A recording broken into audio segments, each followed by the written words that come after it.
तो because it's your strong area, अगर यहां 85 ले आओगे तो आराम से 99.9 प्लस पहुंच जाओगे, having a decent score in the other areas as well. So that should be the strategy of a guy who is good at LR. Do LR first, कम से कम टाइम में जितने क्वेश्चन निपटा पाओ, that will give you a good confidence boost, जिसके बाद QA भी ठीक होगा और उसके बाद तुक्का भी आदमी मारता है तो सही जाता है. इसीलिए हम लोग बोलते हैं शुरू में वो एरिया करो जिसमें आप सबसे ज्यादा स्ट्रांग हो. Hi everyone, so Maharashtra CET exam is round the corner now. सब 3-4 दिन बचे हैं and I am sure you all must be wondering about this last exam of this MBA season, है ना. तो इस साल का आखिरी एग्जाम हम लोग दे रहे हैं. इसके जस्ट बाद हमारे नॉर्मल एडमिशन स्टार्ट हो जाएंगे और उसके बाद the next best option that we have is next year now. NMAT देंगे, कैट देंगे, वो सब है. तो एक आखिरी चांस है हम लोगों के लिए कैट एमबीए 2025 में एडमिशन लेने का. So in this exam I am sure all of you must be trying your best. अभी तक आपने काफ़ी सारी तैयारी भी करी होगी, लेकिन जो सबसे इंपॉर्टेंट पार्ट होता है किसी भी ऐसे एग्जाम का, आई am sure you all know, ठीक है, वो है आपकी फाइनल एग्जाम स्ट्रेटजी. और हर एग्जाम के लिए एक अलग स्ट्रेटजी होती है, क्योंकि एग्जाम सब अलग तरीके के हैं. CAT is a different kind of exam, जिसमें जो एलआरडीआई आता है वो बाकियों से डिफरेंट है. एक सेक्शनल टाइम लिमिट होती है, आप आगे पीछे किसी और सेक्शन पे नहीं जा सकते. Same is the story with NMAT, वो तो एडेप्टिव हो गया है. उसके बाद अगर मैं जेड की बात करता हूं तो क्वेश्चन लेंदी आते हैं, डिफिकल्ट आते हैं, डिसीजन मेकिंग नया सेक्शन आता है. ऐसा हर जगह पे आपको कुछ कुछ अलग नजर आता है. Maharashtra CET is an exam, you all know it's a 150 minutes exam with 200 questions, more number of questions in lesser time. How do we attempt this paper? That's what I'm going to discuss in this small brief session before I start small info for all of you. Currently Unacademy is offering their subscription at a price of 16,999 which is a flat 60% off. कोई भी आपको subscription लेना है cat और ओमेट्स का पूरे साल के लिए, you can get at as low as 16,999, right? And it's a subscription model. You all know that in this price actually you get access to all the batches which are there in Unacademy. To have this offer, to avail this offer, you have to use a code which is my name, SARAL. आप ये code use करके you can get access to this offer which is currently there. I'll straight away move to our first point today. सबसे पहली बात, ये तो आप लोग जानते हैं कि VARC में देयर आर 50 क्वेश्चंस, LR में हमारे पास टोटल 100 क्वेश्चंस हैं AR को मिला के, और फिर एक क्वांटिटेटिव एबिलिटी एक सेक्शन है जिसके अंदर आपके पास 50 क्वेश्चंस होते हैं. If you must have gone through मतलब महाराष्ट्र सीईटी ने जो मॉक्स रिलीज किए थे उसमें आपने देखा होगा उनके इंटरफेस में now you can choose your section, कि आप कौन से सेक्शन से पहले शुरुआत करना चाहते हैं, फिर कहां. और दूसरी बात है कि महाराष्ट्र सीईटी में जो हमारा एग्जाम पैटर्न है वो ओवर द ईयर्स उसमें बहुत सारे अलग अलग चेंजेस हम लोगों ने देखे हैं. कई बार the paper has been very difficult as well. अगर मैं बात करता हूं 2024 की ही, तो एक स्लॉट में उन्होंने बहुत सारे कैट और जेड के क्वेश्चन डाल दिए. They made it very difficult paper. But then at the same time जो उसके 2 दिन बाद स्लॉट हुआ उसके अंदर बहुत ही आसान पेपर उन लोगों ने दे दिया. ऑफ कोर्स नॉर्मलाइजेशन होती है, चिंता मत कीजिएगा कि मेरे साथ क्या होगा, मैं पेपर दे रहा हूं मेरे पास मुश्किल वाला आ गया तो क्या स्नैप की तरह यहां मैं 3 बार नहीं दे सकता. नहीं, वो जरूरत नहीं है. Things would be normalize, but yes, be ready for all kind of surprises. They have also been doing this in some time, कि कभी कभी उन्होंने जंबल्ड क्वेश्चंस दे दिए, ठीक है, कहीं पर क्वांट, कहीं पर एलआरडीआई, फिर से दोबारा क्वांट, फिर वर्बल, फिर से एलआर, ऐसा करके अलग अलग हम लोगों ने कॉम्बिनेशन में भी दिए हैं. Rather within LR as well कई बार ऐसा भी किया है कि एक सेट पे 4 क्वेश्चंस हैं तो उस सेट को देके उसके 2 क्वेश्चन पहले दे दिए और कुछ क्वेश्चंस के बाद बाकी 2 क्वेश्चंस दे दिए. सो इस हद तक का वो मेरे ख्याल से कुछ ना कुछ ऊपर नीचे करते रहते हैं. Just be ready for all those things कि ये सब हो सकता है. हालांकि जो मॉक उन्होंने दिया है उसको देख के ऑलमोस्ट श्योर हो जाना चाहिए आपको कि इस बार वो जंबल्ड पेपर तो नहीं आएगा, because you have an option to pick the sections. लेकिन एक और बात खास है महाराष्ट्र सीईटी के बारे में, जब मैं एलआर सेक्शन की बात करता हूं तो कई बार वो एलआर में क्वांट के क्वेश्चंस भी डाल देते हैं, क्वांट में रीजनिंग वाले क्वेश्चंस भी डाल देते हैं. सो काफी हद तक हल्का फुल्का मिला जुला भी होता है. But let's try to get a best possible strategy assuming the normal scenario, कि अगर ऐसा रहा तो हम लोगों को क्या करना चाहिए. वर्बल एबिलिटी में वी हैव 50 क्वेश्चंस, और इन 50 क्वेश्चंस में आपके पास आरसी के क्वेश्चंस जनरली 12, 13, 15 के आसपास होते हैं जिनमें थोड़ा टाइम लगता है. कुछ क्वेश्चंस क्रिटिकल रीजनिंग के भी होते हैं जिनमें थोड़ा टाइम लगता है. अदरवाइज ज्यादातर questions can be done very fast, इधर यू नो और यू डोंट नो. ठीक है। जैसे आपके पास अगर क्वेश्चन मान लीजिए स्पेलिंग करेक्शन के हैं, सेंटेंस करेक्शन के क्वेश्चंस हैं, आपके पास क्वेश्चंस हैं सिनोनिम्स एंटोनिम्स वाले, तो ऐसे बहुत सारे टाइप्स हैं जिसमें आप सीधा क्वेश्चन पढ़ते हैं और आप आता है तो आंसर देते हैं, वरना नहीं, जस्ट लाइक जीके। तो ऐसे 20-25 क्वेश्चंस तो बहुत फास्ट हम लोग कर सकते हैं, probably in less than 10 minutes as well. बाकी के जो क्वेश्चंस हैं, जैसे आपके पास पैरा जंबल्स हैं, आपके पास कुछ क्वेश्चन क्रिटिकल रीजनिंग के और आरसी के हैं जिनमें हल्का टाइम लगता है, लेकिन फिर भी वो कैट जितने डिफिकल्ट आए इसके चांसेस कम है। वैसे मैं 0 कह देता, लेकिन उन्होंने कभी कभार ऐसा किया है, कैट जेट के डायरेक्ट पेपर डाल के दे दिए, but the chances are almost 0 कि वो होने वाला है। तो आप मान के चलिए अगर मैं 50 क्वेश्चंस वीएआरसी में देख रहा हूं, so for any student I am expecting कि आपको जो टाइम इसमें लगाना चाहिए वो 25 से 35 मिनट्स।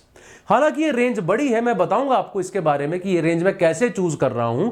मेरे ख्याल से ये 25 से 35 is according to if you are very strong in VRC, possibly you should be able to do it in 25 minutes, right? If you are not strong, you should not be spending more than 35 minutes। और मैं ये नहीं कह रहा 35 minutes में पूरे 50 question, sir क्या बात कर रहे हो, नहीं, मैं ये नहीं कह रहा हूं। मैं ये कह रहा हूं कि अगर आपके पास आपका एक स्ट्रॉन्ग एरिया वीआरसी नहीं है, then you are not looking at doing all 50 questions, you are possibly trying to get a decent score, something like 30 out of 50, 60%। जैसा मैंने बताया 20 से 25 क्वेश्चन तो इसी तरह के हैं जो शायद 15-20 सेकंड में हो जाते हैं हर क्वेश्चन, तो उन क्वेश्चंस में आपको ज्यादा टाइम नहीं लगेगा। बाकी का टाइम लगा के कोशिश कीजिए इस स्कोर तक आप पहुंच पाए। सो मेरे ख्याल से किसी भी आदमी का एक जो स्कोर है expected, if you really want to get into the top notch schools which are under Maharashtra CET, आपने देखा होगा ज्यादातर महाराष्ट्र सीटी के अच्छे कॉलेजेस 99+ परसेंटाइल पे ही आते हैं, जिनको मैं बहुत अच्छे कॉलेज की कैटेगरी में गिन रहा हूं। An average college would probably you might get at 97, 98 as well, कुछ तो 95 पे भी आ जाते हैं। लेकिन एक किसी भी स्टूडेंट का जो टारगेट रहता होगा, JBIMS is a different league, वो तो 99.99 पे आएगा, लेकिन बाकी कॉलेजेस की जब मैं बात कर रहा हूं, probably all of them would be above 99+ percentile। वो 99 परसेंटाइल लाने के लिए you can't just get a score of 100, 110 and you can get it, वो नहीं होगा बात, ठीक है। हाँ, पेपर बहुत डिफिकल्ट आ जाए तो कहानी अलग है। जैसे लास्ट ईयर मैंने बताया, एक बार उन्होंने बहुत डिफिकल्ट पेपर दे दिया, एक स्लॉट में कैट और जेट के सारे क्वेश्चन डाल दिए, शायद 110 पे भी आ गया हो 99+ परसेंटाइल, नॉर्मली नहीं दिखता हम लोगों को। तो वहां पे हमारी कोशिश ये रहती है हम किसी भी तरीके से एक डिसेंट स्कोर, राइट। अब वो क्या है decent score, it depends from exam to exam, as I just said. हो सकता है पेपर इतना डिफिकल्ट दे दें 100 पे आ जाए 99, हो सकता है इतना आसान दे दें 150 पे जाके आए, ठीक है। हालांकि ये दोनों एक्सट्रीम्स हैं, normally it would be lying somewhere around 125 के आसपास, 130 के आसपास। तो उतना स्कोर हमारा अगर टारगेट है तो आप ये नहीं कह सकते वीआरसी तो सर मैं 10-15 क्वेश्चन लाके, नहीं बात बनेगी, कम से कम 30, ठीक है। And a good student of course at least would be expecting 40 score, अगर आपका ये स्ट्रॉन्ग सेक्शन है तो। फिर मैं बात करता हूं एलआर और एआर की। वैसे जनरली एलआर प्लस एआर मेरे ख्याल से एक ही एरिया है, आप भी इनको एक ही मान के चलिए। सबसे इंपॉर्टेंट एरिया महाराष्ट्र सीटी का of course 50% of the paper है यार, 100 क्वेश्चंस।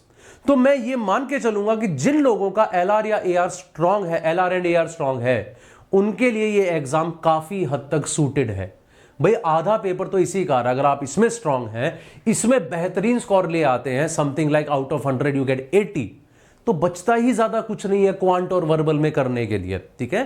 बट वो तब आ पाएगा जब आप इसमें काफी अच्छे हैं। It is not something which is not possible.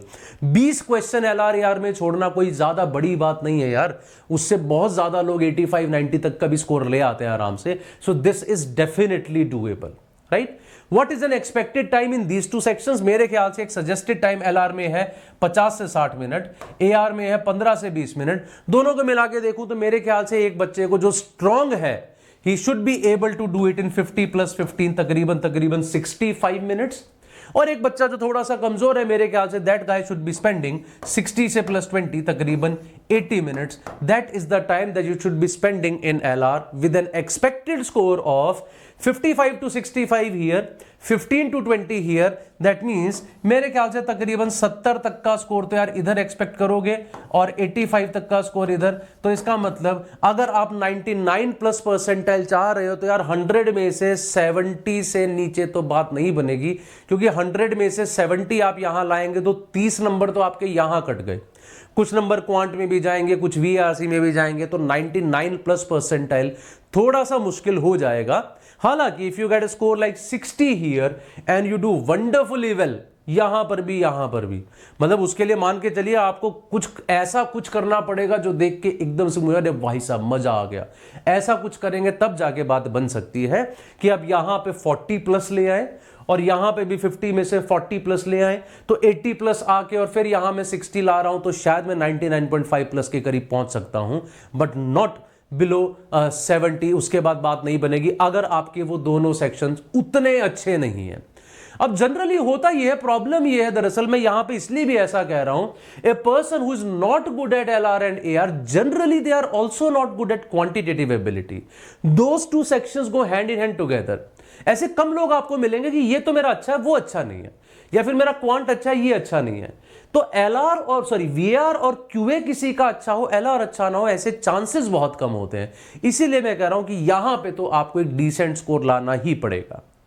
Then I talk about quantitative aptitude. 50 questions है मेरे ख्याल से, उसमें आपको टाइम लगेगा। सिटर्स मिलने के चांस कम होते हैं महाराष्ट्र सीटी में, बहुत आसान क्वेश्चन वो नहीं पूछते हैं, जस्ट लाइक स्नैप वैसा नहीं आएगा पेपर आपके पास। लेकिन आप 40 से 50 मिनट स्पेंड कीजिए और कोशिश कीजिए कि कम से कम 30 का स्कोर तो इसमें ला पाएं, ठीक है। उसके बिना शायद बात बननी थोड़ी सी मुश्किल हो जाएगी क्वांटिटेटिव एबिलिटी में। Now all these things as I am saying, I am talking from an average guy's perspective. अब एक एवरेज आदमी कई बार इसमें अच्छा होता है, कई बार इसमें अच्छा होता है, कई बार इसमें अच्छा होता है। उन सभी लोगों की अपनी एक स्ट्रेटजी होती है। शुरुआत किस सेक्शन से करें इसका भी अपना एक क्राइटेरिया होता है हर आदमी का। I will talk about that too, but these are my assumptions according to the time and score that a person can have. अब अगर कोई बच्चा वीआरसी में अच्छा है तो उसे क्या करना चाहिए, क्या उसका पेपर करने का तरीका होना चाहिए, आई टॉक अबाउट दैट। और इसी तरीके से फिर मैं बात करूंगा एक आदमी जो एलआर में स्ट्रांग है और फिर एक आदमी जो क्यूए में स्ट्रांग है। इन माय ओपिनियन अगर आपका वीआरसी अच्छा है, मैं हमेशा यह मानता हूं आपका जो स्ट्रांग एरिया है आप शुरुआत उससे कीजिए। तो अगर आपका वीआरसी स्ट्रांग है सो स्टार्ट फ्रॉम वीआरसी, और इस स्टार्ट में ही कोशिश कीजिए तकरीबन 25 मिनट वीएआरसी में देने की, क्योंकि अगर आपका वीएआरसी स्ट्रांग है तो आप वो 25 क्वेश्चंस जो सिनोनिम एंटोनिम बेस्ड हैं, जो फिल इन द ब्लैंक्स हैं, सेंटेंस करेक्शन है, स्पेलिंग वाले क्वेश्चंस हैं, ऑड वन आउट है, ऐसे बहुत सारे क्वेश्चन हैं जो आप बहुत जल्दी 10 मिनट में कर पाएंगे, और बाकी के 15 मिनट में आप जो है 3 आरसीज और कुछ पैरा जंबल और सीआर के क्वेश्चंस कर पाएंगे if you are strong of course. तो वो 25 मिनट्स लगाइए यहां। I am not saying do all of those questions, but expect at least a score of 40 here. Question सारे करने, ध्यान रखना नेगेटिव मार्किंग नहीं है। तो पूरे 50 करने के बाद एक अच्छा स्टूडेंट मेरे ख्याल से 40 तक का स्कोर 25 मिनट में एक्सपेक्ट यहां कर सकता है। उन 25 क्वेश्चंस में से जो बहुत कम टाइम लेते हैं एक्सपेक्ट स्कोर ऑफ 20, और बाकी 25 क्वेश्चंस में से एक्सपेक्ट स्कोर ऑफ 20। कुछ छूट भी जाते हैं अगर 4-5 क्वेश्चन, तो आपकी एक अच्छी एक्यूरेसी आपको 40 तक के स्कोर पे ले जा सकते हैं इन 25 मिनट्स इन वीआरसी। तो make a target like this कि पहले 25 मिनट्स में मेरे को वीआरसी निपटा देना है। अब ये आपका क्योंकि स्ट्रॉन्ग एरिया था, आई एम अज्यूमिंग आपका एलआर और क्यूए शायद उतना स्ट्रॉन्ग ना हो, तो उस हिसाब से आई वुड सजेस्ट कि एलआर में कोशिश करो 75 मिनट्स देने की, राइट। टोटल आपके पास 100 मिनट्स का टाइम है, सॉरी टोटल आपका 150 मिनट्स का टाइम है। 150 मिनट्स में से 25 मिनट्स आपने यहां स्पेंड कर दीजिए। अगले 75 minutes you must be spending on LR और क्यूए, डिपेंडिंग अपॉन आपको कौन सा ज्यादा सूटेबल लगता है, और लास्ट के 50 मिनट जो है you can spend on QA. That expect a score of 40 here, क्योंकि आप देखिए एक अकेला स्ट्रॉन्ग एरिया अगर है तो मैं तो कहूंगा इसमें 40 से भी ज्यादा आपको एक्सपेक्ट करना पड़ेगा। एक महाराष्ट्र सीईटी जैसे पेपर में जहां केवल 50 क्वेश्चन बीए के 150 नहीं है, उसमें मैं ये नहीं कर सकता कि मैं इन क्वेश्चंस को ये मान के चलूं कि नहीं यहां तो उतना अच्छा नहीं ला पाऊंगा। अरे भैया फिर आपको इसको तो जो ना बहुत ही ज्यादा सॉलिड बना के रखना पड़ेगा। फिर बात आती है इन दोनों सेक्शंस की, कितना एक्सपेक्ट करूं, कितना स्कोर और मुझे चाहिए। तो यहां 75 मिनट्स मैं लगा दे रहा हूं एलआर के ऊपर। In these 75 minutes can I expect a score of somewhere around 65 to 70 in LR plus AR together, right? If I do not go there, possibly I am not looking at 99.5 percentile. यहां नहीं जा रहा हूं, अगर 60 ही score ला पा रहे हो तो शायद आप केवल 99 की सोच रहे हो, 55 ला पा रहे हो तो आप शायद एक केवल 98.5 के बारे में सोच रहे हो। ये ध्यान रखना, you have to score heavily here. Even if you are not good at LR plus AR, still a 65 minimum score is always expected here. और उसके बाद जब मैं QA की बात कर रहा हूं, QA सेक्शन में आपके पास 50 मिनट में अगर 50 क्वेश्चन आप करते हैं, 50 minutes 50 questions, so at least try to score 30 marks over here. मैं कह रहा हूं 50 में से यार 30 तो लाओ। देखो 20 क्वेश्चन आपको छोड़ने को कह रहा हूं, तो मैं कह रहा हूं कि यार जितने भी आपके पास DI के क्वेश्चंस होते हैं, नॉर्मली 15-16 क्वेश्चंस DI के हैं, वो सभी मैनेजेबल हैं, 12-13 तो उसमें से किए जा सकते हैं। और बाकी के जो आपके पास तकरीबन 32-34 क्वेश्चंस हैं, उनमें से try to score somewhere around 17-18। I think that should be good enough to have a score of 30, 65 and 40, around 135, which can safely take you above 99 percentile, possibly at 99.5 plus as well। ठीक है, शायद उससे ज्यादा भी, वो जैसा मैंने बोला पेपर पे डिपेंड करता है, लेकिन these are the minimum expectancies that you should have from yourself। ठीक, 50 में से 30 लाना यहां कोई मुश्किल काम नहीं है। 100 में से 65 लाना ये भी वैसे तो मुश्किल काम नहीं है, क्योंकि आप वैसे भी 75 मिनट स्पेंड कर रहे हैं। लेकिन अगर यहां 60 ला रहे हो तो मान के चलो कुछ यहां एक्स्ट्रा लाना पड़ेगा या वहां कुछ extra, that depends upon your comfort level with the areas. Eight the same time, if your person is strong in LR, possibly the guy who have the best possible chances to score even 99.9 plus, अगर आप LR में strong है तो, क्योंकि यही तो area है जो आपके 100 क्वेश्चन बनाता है और इसकी वजह से QA भी बेहतर हो जाता है। LR में अच्छे हैं तो शुरुआत कीजिए LR से, spend 65 minutes on this time, ठीक है, and this time spend 50 minutes on QA again, और 35 मिनट्स अब की बार आप स्पेंड कीजिए अपने वर्बल एबिलिटी पे। स्ट्रॉन्ग एरिया नहीं है तो शायद थोड़ा सा आपको ज्यादा टाइम वहां पे लग सकता है, लेकिन उस ज्यादा टाइम में इतना तो स्कोर कीजिए कि ऐसा ना हो कि मेरा जो यहां पर स्ट्रॉन्ग पोर्शन था वो वीक होने की वजह से ओवरऑल स्कोर ड्रॉप कर जाए, वो मैं नहीं अफोर्ड कर सकता। A good guy who is strong in LR, I think he would be expecting a score of around 80 here। 80 से 85 का स्कोर आप एक्सपेक्ट कर सकते हैं। मैं फिर बोल दूं, LR में स्ट्रांग हो तो ये आपके बहुत ज्यादा फायदे में है। 80 से 85 यहां लेके आ जाओ तो आपको लगेगा अरे बस बात बन गई, I am in JBIMS now. क्योंकि 80-85 अगर आप यहां पे स्कोर कर ले रहे हैं 50 मिनट में QA में, as I said, a guy who is normally good in LR is also good in QA, probably that person can expect a score of 35 here in QA, right, तकरीबन 35 का score. और अगर आप VA में बहुत अच्छे नहीं भी हैं तो जैसे एक VA का स्ट्रॉन्ग आदमी 40 की तरफ देख रहा है, चलो मैं देख रहा हूं 25 से 30 की तरफ। I am not very good, I am expecting a score of 25 to 30, that makes me 80 अगर मिनिमम लेता हूं प्लस 35 मिनिमम लेता हूं 115 plus 25 140 plus is safely I think 99.78 plus, can be 99.9 plus as well। So because it's your strong area, अगर यहां 85 ले आओगे तो आराम से 99.9 plus पहुंच जाओगे, having a decent score in the other areas as well। So that should be the strategy of a guy who is good at LR। Do LR first, कम से कम टाइम में जितने क्वेश्चन निपटा पाओ, that will give you a good confidence boost, जिसके बाद QA भी ठीक हो और उसके बाद तुक्का भी आदमी मारता है तो सही जाता है। इसीलिए हम लोग बोलते हैं शुरू में वो एरिया करो जिसमें आप सबसे ज्यादा स्ट्रांग हो। So now when I talk about a person who is good in QA, of course would be spending some initial time on QA। हालांकि ये बात तो पक्की है, जो आदमी LR में स्ट्रांग है उसको सबसे बड़ा फायदा मिलता है महाराष्ट्र CET में। But of course if you are good in QA तो LR में बुरे तो नहीं होगे, that means the guy would be average in LR, definitely not bad. So that person should be spending around 40 minutes in QA, and I think this guy must be able to score somewhere around 40 in these 40 minutes. Exactly इसी को तो हम लोग strong बोलते हैं कि आप इतने स्ट्रांग हैं कि आप 40 मिनट में 40 का स्कोर लेके आ सकते हैं, इसी को स्ट्रांग बोला जाता है, राइट। उसके बाद LR पे this guy must spend around 75 minutes, ठीक है। हालांकि यहां पे टाइम आप शायद एक स्ट्रांग LR वाले आदमी से 10 मिनट ज्यादा दे रहे हैं, लेकिन 10 मिनट ज्यादा देने के बाद आई एम एक्सपेक्टिंग कि आप स्कोर जो है यहां पर भी डिसेंटली कर पाएंगे। एज आई सेड, QA में अच्छा है तो LR में यार बुरा तो वो आदमी डेफिनेटली ही नहीं कर रहा होगा। So a person who is spending some 75 minutes over should be targeting somewhere around 70 to 75। Yes, If you are looking for a 99.5, 99.9 percentile, this is something that you have to look at. हाँ, अगर आप सोचते हैं नहीं 99 तक भी मेरे लिए हो गए तो शायद 65 आपके लिए हो पाए, अदरवाइज यहां 70 से 75 का score you have to get. And finally, a person good in QA, decent in LR, I'm assuming, not good in VA, should be spending some more time and should get a decent score over there as well. आप कम से कम कोशिश कीजिए 25 से 30 का score तो आप वहां ला पाए. तो उससे क्या होगा, अगर मैं यहां 40 ला रहा हूं, यहां 70 भी और यहां 25 भी, that takes me somewhere around 135, which is definitely a good enough score to get 99 plus for sure. And अगर यहां पे थोड़ा सा हैवी कर सकते हैं या यहां पे 5 का स्कोर इंक्रीज कर सकते हैं, by doing that you can definitely score a 99.9 plus as well. I repeat, QA में अच्छा होना या LR में स्ट्रांग होना, ये दोनों ही आपके बेनिफिट में जाता है. महाराष्ट्र सीटी में वर्बल में स्ट्रांग होकर बाकियों में वीक होना थोड़ा सा आपको पीछे छोड़ सकता है. So this is according to me the strategy of a guy who is good in QA. शुरुआत के 40 मिनट QA पे लगाओ, 40 मिनट का स्कोर टारगेट करो. अगले 75 मिनट्स LR में लगाओ, 70-75 का स्कोर टारगेट करो.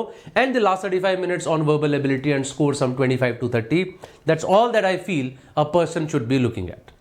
Now how should we do that? So I just would tell you that this is our Unacademy's MBA page, CAT page. So a few days back, I think a day back, I took a session of CET Final Quant One Shot Revision. It's a session of 3 hours 20 minutes. You can find it on Unacademy channel itself. जाइए उसको देखिए. इस 3 घंटे 20 minute के session में मैंने कोशिश की है क्वांट के हर टॉपिक पे कुछ क्वेश्चंस लेने के. Geometry, arithmetic, algebra, number system, modern math, सभी पे कुछ कुछ क्वेश्चंस लिए हैं टू गेट एन आइडिया कि किस तरह के क्वेश्चंस आते हैं. Plus I have also taken a DI set as well. Point is कि शायद आप उन सबको करने के बाद the very good chances 5-6 question ऐसे फंस जाए जो आपको काफी सिमिलर लगे जो एग्जाम के अंदर है through that one session. And for LR now I am bringing another session tomorrow at 7 PM again, which is again going to be a marathon in which once again my target would be कि मैं LR के जितने types के question आते हैं कोशिश करके हर type के कुछ क्वेश्चंस तो जरूर ले लूं, ताकि उसका एक फायदा हमें ये हो जाएगा वंस अगेन दैट कम से कम 5-6-10 क्वेश्चंस मेरे पास ऐसे मिल जाने चाहिए जो एग्जैक्टली सिमिलर हों. डेटा तो सेम ऐसे नहीं कोई भी बता सकता है, सिमिलर भी होंगे. तो दोनों सेशंस को मिला के आई थिंक ये 6-7 घंटे के सेशन देख के you can easily get a score of 15-16 more in Maharashtra CET, and that can actually change your future. And not only that, Amit sir is taking a session tomorrow for people who are looking for VRC session. तो कल शाम को 6 बजे एक session Amit sir ले रहे हैं, और इसके पहले भी शबाना मैम ने सेशन लिया है, मैंने लिया है, क्वांट का अमित सर ने और भी सेशन लिए. There are lot many sessions that you can see on that channel. So do this in these remaining days of your study. Not only that, if any one of you is preparing for CAT, I am bringing a workshop for all of you on 29th of March, that is tomorrow at 5 PM. It's for all the people who have started preparing for CAT. तो beginners के लिए क्या road map होना चाहिए, कैसे पढ़ना चाहिए, आपके कॉमन क्वेश्चंस, प्रोफाइल वगैरह से क्या फर्क पड़ता है, वो सारी चीजों के बारे में मैं बात करूंगा कल हमारे सेशन में at 5 PM. This is a session on Unacademy app. Right, you all can join it. It is absolutely free for everyone. Anyone who wants to appear for CAT 2025, this can be a useful session. So do that, guys. That's all from my side. I am assuming that this session would be useful for you, and after the exam, do let me know if you actually had some improvement in your scores because of this session. I'll be happy to hear your success stories as well. All the very best, guys. फिर मिलेंगे जल्दी ही. तब तक के लिए bye bye. Take care of yourself.